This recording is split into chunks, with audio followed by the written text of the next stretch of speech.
Hello everyone, I'm Naveen. Welcome to Analogy. So இந்த video பார்க்க போனா இட்லி கடை. ஸோ இந்த படத்தோட மூவி ரிவ்யூ தான் பார்க்க போறோம். So obviously it's Netflix version of movie review. So இந்த படம் வந்துட்டு இப்பதான் வந்துட்டு நெட்ஃபிளிக்ஸ் ரிலீஸ் பண்ணப்பட்டுச்சு. ஸோ அதை நம்ம பார்த்தேன். ஸோ யாரெல்லாம் ஒன்றும் பார்க்கலையோ மறக்காம நெட்ஃபிளிக்ஸ்ல வந்துட்டு செக் பண்ணி பார்த்ததுக்கப்புறம் உங்க தாட்ஸ் ரிவ்யூஸ் வந்து ஷேர் பண்ணுங்க. ஸோ படம் எப்படி இருக்கு, எனக்கு என்ன பிடிச்சிருக்கு பிடிக்கலன்னு சொல்லிட்டு நான் ஷேர் பண்றேன். ஸோ அன்ஃபார்ச்சுனேட்லி இந்த படத்தை வந்துட்டு நல்லா வந்துட்டு தியேட்டர்ல போய் பார்க்க முடியல சீரியஸ்லி. ஸோ சம் டைம் கன்சர்னால எனக்கு கொஞ்சம் வேலை அதிகமாக இருந்தனால இந்த படத்தை தியேட்டர்ல போய் பார்க்க முடியல. நல்ல வேலை நெட்ஃபிளிக்ஸ்ல பார்க்க முடிஞ்சு. ஸோ இந்த படத்தை நெட்ஃபிளிக்ஸ்ல ஒரு 2.5 மணி நேரம் பார்த்ததுக்கு அப்புறம் வந்துட்டு தியேட்டர்ல பார்த்துருக்கலாமோ அப்படின்னு தோணுச்சு. பட் தியேட்டர் மெட்டீரியலோட லைக் வந்துட்டு இந்த குஷியை செலிப்ரேட் பண்றது, ஹைப் ஆகுறது அந்த மாதிரி இல்லைங்க இந்த படம் வந்துட்டு ஆக்சுவலி இட்ஸ் அமைதியா வீட்டில் ஃபேமிலி கூட உட்காந்து பார்க்க வேண்டிய ஒரு படம், சரிங்களா? ஸோ நான் நெட்ஃபிளிக்ஸ்ல பார்த்தது வெர்த்து அப்படின்னு தோணுச்சு. தியேட்டர்ல போய் பார்க்கறதும் நல்ல விஷயம் தான். பிஸ்னஸ் ரீதியாக சொல்கிறேன், ஓகேவா? என்னோட ஒரு நல்ல படத்துக்கு என்னோட கான்ட்ரிபியூஷன் ஒரு டிக்கெட் வாங்கி நல்லா போய் படம் பார்க்க முடியும். பட் இந்த படத்தை வந்துட்டு இந்த படத்தோட கதையை வந்துட்டு அவ்வளோ டெப்த்தாக இருக்கு. அந்த படத்தை சொல்லிக் கொடுக்குற லெசன்ஸ் வந்து அவ்வளோ டெப்த்தாக இருக்கு, ஓகேவா? டேக்அவேஸ் நிறைய இருக்கு. ஸோ இந்த படத்தை வந்து ஃபேமிலி கூட அமைதியாக உட்காந்து பார்க்க வேண்டிய ஒரு விஷயம் தான். இந்த மாதிரி படங்கள்ல எங்கள் அம்மாவுக்கு ரொம்பவே பிடிக்கும். அந்த சண்டை காட்சி, ரத்த காட்சி எதுவுமே இல்லாமல் ஒன்லி ஸ்டோரி ஓரியன்டா, கண்டென்ட் ஓரியன்டா, ஓகே, பெர்ஃபார்மன்ஸ் ஓரியன்டா தான் இருக்கணும் படம். அந்த மாதிரி தான் இருக்கு. ஸோ 2.5 மணி நேரம் சொல்லிட்டு ட்ராமா மாதிரி இருக்குமா அப்படின்னு நினைச்சீங்கன்னா ட்ராமாவும் இருக்கு. பட் அந்த ட்ராமாவை இன்ட்ரெஸ்டிங்காக கொண்டு போவாங்க, ஓகேவா? அந்த 2.5 மணி நேரம் தெரியல, சீரியஸ் தெரியல, அந்த லென்த் தெரியல, டக்கு டக்குன்னு போணுச்சு. பட் எந்த இடத்துல ஸ்லோவா நிறுத்தி நிதானமா பெர்ஃபார்மன்ஸ் பண்ணணுமோ அந்த இடத்துல ரொம்ப அழகாவே நம்ம தனுஷ் சாரும் நடிச்சிருக்காரு. அவர் டைரக்ஷன்ல நிறைய பேர் நடிச்சிருக்காங்க, அழகா வேலை வாங்கியிருக்காங்க. ஒவ்வொரு கேரக்டர்ஸும் சொல்லுவேன், ஓகேவா? ஸோ முக்கியமாக வந்து ராஜ்கிரண் சாரோட கேரக்டர் அவர் தான் வந்துட்டு அவர் அந்த இட்லி கடை வச்சிருக்காரு. அவர் கை பக்கத்துல தான் வந்துட்டு இட்லி சுட்டு எல்லாம் தராரு, ஓகேவா? வயிறும் மனசும் நிறைஞ்சு அந்த அந்த இட்லி கடையே வந்துட்டு ஒரு கோயில் மாதிரி. அவர் வந்துட்டு அந்த ஊருக்கு சாமி மாதிரி, சாப்பிட போற சாமி மாதிரி, அந்த மாதிரி தான் எல்லாம் பாக்குறாங்க. ஸோ எனக்கு அதெல்லாம் ரொம்ப பிடிச்சிருந்துச்சு, ரொம்ப இமோஷனலாக ட்ரை பண்ணா. அப்புறம் தனுஷ் கேரக்டரா இருக்கட்டும், தனுஷ் சாரோட கேரக்டரா இருக்கட்டும், அதுக்கப்புறம் சத்யராஜ் சார் இருக்காரு, அருண் விஜய் சார் இருக்காரு, அதுக்கப்புறம் வந்துட்டு நம்ம நித்யாமன் இருக்காங்க, அவங்க கேரக்டர் ரொம்ப நல்லா இருந்துச்சு, ஓகேவா? அதுக்கப்புறம் நம்ம எனக்கு ரொம்ப பிடிச்ச ஒரு கேரக்டர் நம்ம பார்த்திபன் சார் ஒரு போலீஸ் கேரக்டர் பண்ணியிருப்பாரு.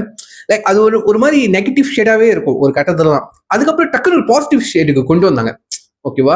என் ஊர்ல இருந்துகிட்டு நான் சின்ன வயசுல சாப்பிட்டு வந்த கிடையாது, அதை என்னையே காலி பண்ணி வச்சிருவாங்க. அந்த மாதிரி ஒரு பாசிட்டிவ் வைப், ஒரு மாதிரி கிரே ஷேட், அது உண்மையிலே எனக்கு ரொம்ப பிடிச்சிருச்சுங்க. உண்மையிலேயே ரொம்ப பிடிச்சிருச்சு அவரோட கேரக்டர். ஒரு மாதிரி என்னடா ஒரு மாதிரி காண்டோட சுத்துறானவன் எதாச்சும் பண்ணிடுவானோ அந்த மாதிரி இருந்துச்சு. பட் டக்குன்னு ஒரு பாசிட்டிவ் வைப் அந்த கேரக்டருக்கு ஒரு கொடுத்தாங்க. அந்த கேரக்டர் ஆர்க் எனக்கு ரொம்ப பிடிச்சிருச்சு, சீரியஸ்லி ரொம்ப நல்லா இருக்கு. ஏன்னா வந்துட்டு அவர் சின்ன வயசுலயே வந்துட்டு அவர் தான் என்கரேஜ் பண்ணியிருக்காரு, ஓகேவா? ராஜ்கிரண் சார் தான் வந்துட்டு ராஜ்கிரண் சார் வந்துட்டு அவர் தான் சின்ன வயசுல என்கரேஜ் பண்ணியிருக்காரு. என்கரேஜ் பண்ணா கேட்பாரு, நீங்க படிச்சு என்ன ஆக போறீங்க, போலீஸ் ஆக போறேன் அப்படின்னு சொல்லி, சரி அவங்க அப்படின்னு சொல்லுவாரு. அப்புறம் சின்ன வயசுல இட்லி கல்ல தான் இட்லி சாப்பிட்டுட்டு தான் ஸ்கூலுக்கே போவார் அப்படின்னு சொல்லுவாரு பார்த்திபன் சார். அவரோட எமோஷனல் சைட் தான் ரொம்ப கனெக்ட் ஆச்சு. லைக் ஓவரா அழுந்து சொல்லாம லைக் அது ஒரு கெத்தோட சொல்லியிருப்பாரு. அது ரொம்ப நல்லா இருந்துச்சு. ஸோ பெர்ஃபார்மன்ஸ் ஓரியன்டா ரொம்ப நல்லா இருந்துச்சு. பட் படம் பாக்குறப்போ ஃபர்ஸ்ட் ஓப்பனிங் வந்துட்டு இந்த இட்லி செய்யறதை காமிப்பாங்க.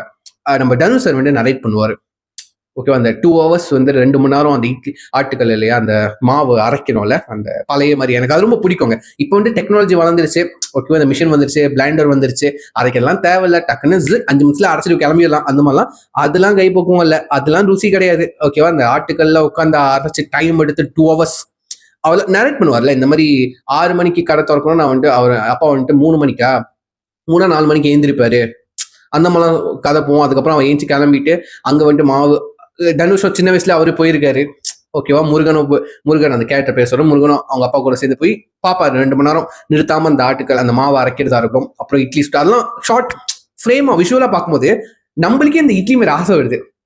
அவர் இட்லி மாவை அரைச்சி அந்த சட்டியில ஊத்தி சுட வச்சு சுட சுட, ஓகேவா? அந்த ஊர்லயும் அவரோட ஃப்ரெண்டு, ஓகேவா, ராஜ்கிரண் சாரோட ஃப்ரெண்டு அந்த இட்லி ரெடியானோன்னு வந்து சாப்பிட வந்துருவாரு டெய்லி, ஓகேவா?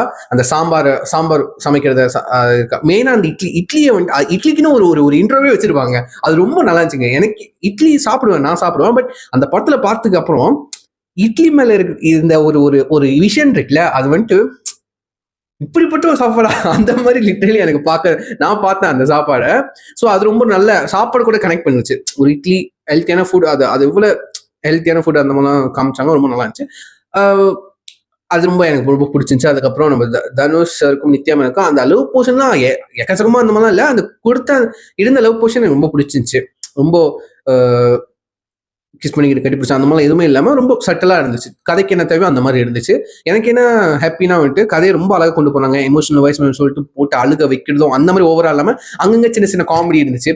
என்னன்னா கடைசியாக வந்துட்டு வில்லனை காமெடி பண்ணிட்டாங்களே அந்த மாதிரி தான் இருந்துச்சுங்க. சீரியஸ்லி வில்லனை வந்துட்டு அருண் விஜய் வந்துட்டு தனுஷை வந்து போட்டு தள்ளுறதுக்கு வந்துட்டு ரெடி ஆயிடுவாரு. ஓகேவா, அவருக்கு இப்போ கடைசியில் வந்து சத்யராஜ் அவர் அப்பா ஓகேவா அவரை வந்துட்டு மன்னிப்புக்கு என் பையனுக்கு அவர் தண்டனை பனிஷ்மெண்ட் கொடுத்துருங்க அப்படின்னு சொல்லிட்டு தனுஷ் கிட்ட கேட்பாங்க. இல்லை சார் பனிஷ்மெண்ட்லாம் வேணாம், இல்லை நீங்க கொடுங்க அப்படின்னு சொல்லிட்டு தெரிஞ்சிருச்சு என்ன பனிஷ்மெண்ட் கொடுக்க போறாங்க அப்படின்னு சொல்லிட்டு. ஓகேவா, அப்படியே அடுத்த சீன் கட் பண்ண வந்துட்டு அருண் விஜய் வந்து கீழே ஆட்டுக்கல்ல மாவு அடிக்கிறாரு.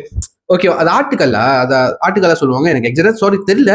அதுக்கு அந்த கல்லு நான் பார்த்துருக்கேன், ரொம்ப பிடிச்சிருக்கு. ஓகேவா, அந்த அந்த பழைய மாதிரி விண்டேஜ் நம்ம தாத்தா பாட்டி அவங்களாம் அதில் தானே ஆக்கி சமைச்சாங்க. அந்த அவங்களாம் அதுல பண்ணி சமைச்சு வந்தவங்க தான் இவ்வளவு ஸ்ட்ராங்கா இருந்தாங்க. இப்ப பாருங்க நம்மலாம் வந்துட்டு இன்ஸ்டன்ட் ஃபுட்டு, ஓகேவா, இந்த என்னது இன்ஸ்டன்ட் நூடுல்ஸு, அப்புறம் ஹேர் ஃப்ரையரு, அந்த டெக்னாலஜி இந்த டெக்னாலஜி வந்தவொடனே எப்படி இருக்கும், ஹெல்த்தியாவா இருக்கும் இல்லையா? இது எனக்கு தெரிஞ்சு இந்த படம் மட்டும் ஒரு ஹெல்த்தை பேஸ் பண்ணி ஹெல்த் அப்படின்னு சொல்லிட்டு அந்த அந்த விஷயத்தையும் வந்துட்டு பாயிண்ட் பண்ணுது. ஸோ எனக்கு ரொம்ப கனெக்ட் ஆனிச்சு. ஓகேவா, ஸோ யா எனக்கு ரொம்ப ரொம்ப ரொம்ப ரொம்ப பிடிச்சிருந்துச்சு. நான் கிளைமேக்ஸ் சொன்னல, நம்ம அருண் விஜய் வந்து ஆட்டுக்கல்ல 2 மணி நேரம் ஆட்டிக்கிறப்பாரு. அதுக்கப்புறம் தனுஷ் கிட்ட சொல்லுவாரு, அது புதுசா நீ அரைஞ்சு ஒரு அரை அரைஞ்சாலும் பரவாயில்ல அப்படின்னு சொல்லி, இது ரொம்ப கஷ்டமா இருக்கு அப்படின்னு சொல்லிட்டு அது ரொம்ப நல்லா கரெக்டான பனிஷ்மெண்ட். பட் அது கொஞ்சம் காமெடியா போச்சு, பட் ரொம்ப கரெக்டா இருந்துச்சு. என்னடா இப்படி காமிச்சிருங்க அப்படின்னு சொல்லாம கரெக்ட் ஃபன்னாவும் இருந்துச்சு. இதெல்லாம் ஒரு கரெக்டான பனிஷ்மெண்ட் அந்த மாதிரி இருந்துச்சு. ஏன்னா ஒருத்தன் அடிக்கிறது ஈஸி, இந்த திரைப்படத்துல சொல்லும் போது கத்தி எடுத்து ஒருத்தர் போடுறதுன்னு ஈஸி, ஆனா புக் எடுத்து 3ஆம் புக் படிக்கிறது தான் கஷ்டம் அந்த மாதிரி சொல்லுவார்ல, அதே மாதிரி தாங்க. ஒருத்தன் போடுறது ஈஸி, பட் ஆட்டுகள்ல உட்காந்து 2 hours நிறுத்தமா ஆட்டுறது தான் கஷ்டம். அது ரொம்ப அழகா வந்துட்டு சொல்லியிருப்பாங்க. காமெடியா சொன்னாலும் ரொம்ப சீரியஸாவும் சொன்னாங்க, காமெடியாவும் சொன்னாங்க. அது ரொம்ப பிடிச்சிருந்துச்சு. ஸோ ஒரு அந்த படம் திரும்ப கூட பார்க்கலாங்க, அது ஒன்றும் தப்பு கிடையாது. பட் விஷுவலியும் வந்துட்டு தேட்டர்ல தான் போய் பார்த்தா தேட்டர் மத்தியில் அந்த மாதிரிலாம் நான் சொல்ல மாட்டேன். பட் எனக்கு வந்துட்டு இந்த படம் வந்து உட்காந்து பொறுமையா இந்த படத்தை வந்துட்டு உட்காந்து பொறுமையா டிவியில ஃபேமிலி கூட பார்க்கணும் அப்படிதான் எனக்கு ஃபீல் பண்ணுச்சு. அதை நான் ஃபுல் ஃபீலாக வந்துட்டு பார்த்தேன், ஃபேமிலி கூட உட்காந்து பார்த்தேன், ரொம்ப பிடிச்சிருச்சு. ஸோ அதெல்லாம் ஒன்றும் பார்க்கல, ஸ்டில் வந்துட்டு இந்த படம் வந்துட்டு நெட்ஃப்ளிக்ஸ் அப்லோட் ஆச்சு. ஏன்னா இப்போ தான் ரிலீஸ் பண்ணாங்க.